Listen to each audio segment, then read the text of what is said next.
Good morning. This is the fire weather briefing for Washington and North Idaho for August 21, 2025. This is Brent here in Seattle, and we have Jeremy in Spokane. Before we get started, I have the disclosure statement, which is this meeting is being recorded by joining and participating in this session. Consent is being given to the recording, so please keep cameras off per NOAA Privacy Act statement. All right, taking a look at the current conditions here with the satellite view, we see pretty much of the west coast is clear. We have a system, a low pressure system off in the North Pacific, just south of Alaska. But you can see this ridge here in the high pressure center off over the Four Corners, which is what's really going to be playing into our weather for practically the next week as it kind of builds up over the area fairly strongly. So looking at a close-up, just verifying that we are pretty much clear over Washington and North Idaho. All right, I'll start with Western Washington on our fire weather summary matrix. Today we'll start a warming and drying trend, but there's going to be quite a shift in temperatures and humidities just starting Friday. It's not, and then continuing through the weekend and into early next week. For us, it looks like Saturday will be the hottest, but there's not a lot of change in some of those days as we'll look.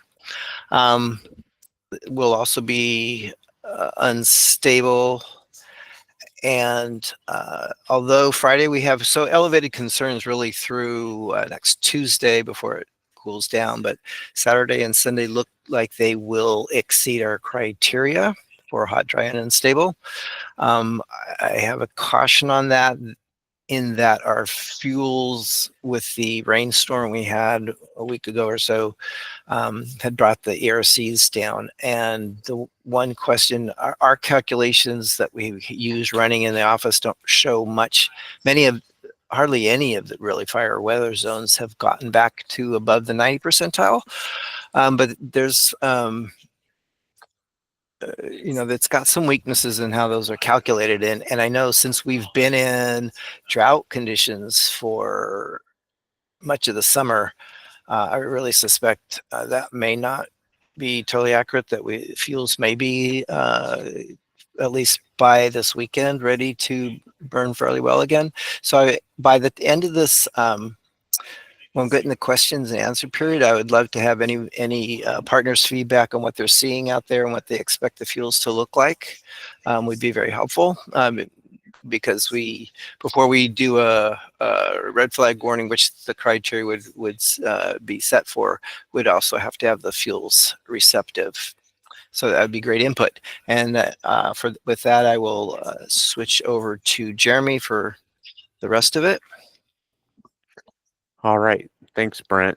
So for the east side, similar concerns. Wanted to highlight Friday, we'll have some locally breezy north to northeast winds. So have Friday as elevated for that. And then the similar concerns with the hot, dry, unstable.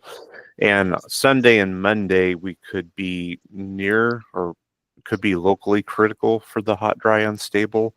That's something we'll continue to monitor, but those conditions are going to last through much of next week as we remain hot and dry.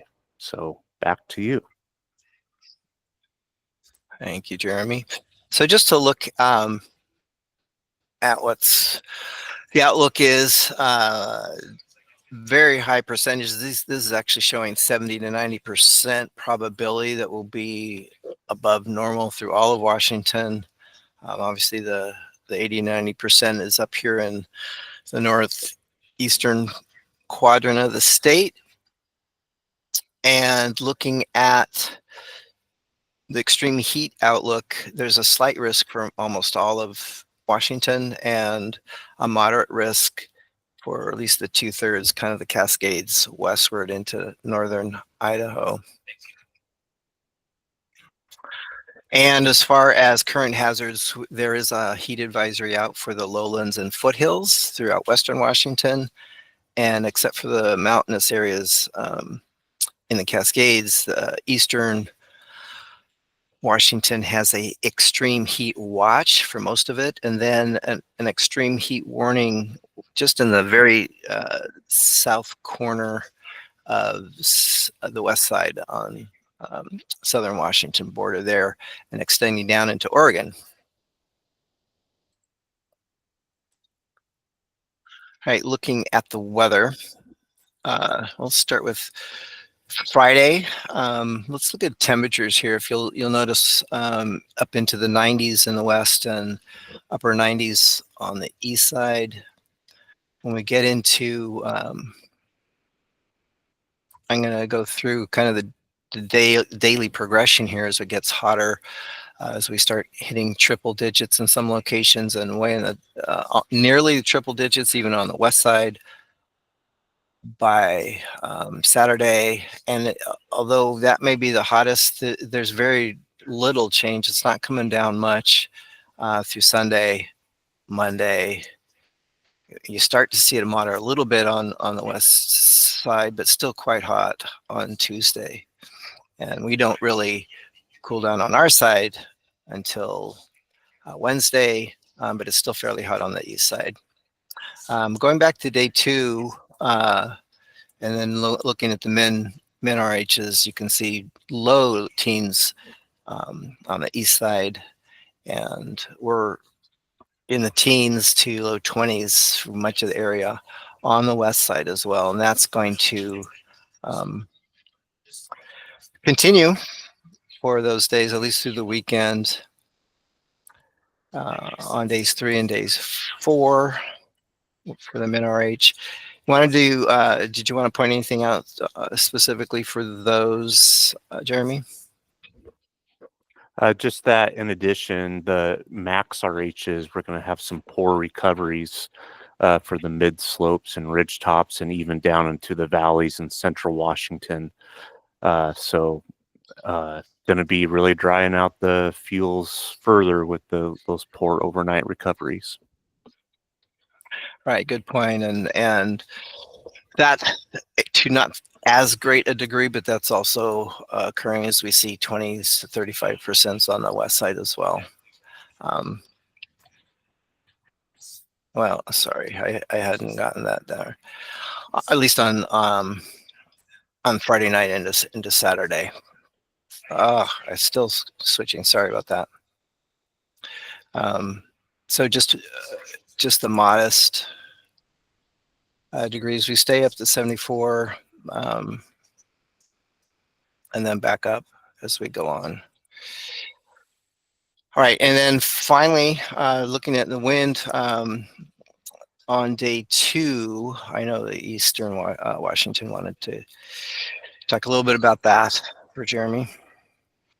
Yeah, so we're looking at the strongest north and northeast winds being in the late morning and early afternoon, so not quite coinciding with the lowest RHs, but the gusts may be a little bit stronger in the channeled area, so the Okanagan Valley and then the Purcell Trench of North Idaho could see gusts in the 20 to 25 range. So it'll be a bit breezy and something to watch out for the sunset fire and then any new fires that happen to get exposed to those winds. So that's all I got on that one. All right, let's move on to the trends, and let's start on the west side. I'll start with Hosamine out in the north. There's a number of sites that look similar to this, but you can see the ramp up in the temperatures nearing 100 degrees and really staying way up there through much of the week. RH is dipping well down to the low teens for us, which is probably the driest we've seen this season in this area, and just slowly coming back up at least for the minimum temperatures throughout the week.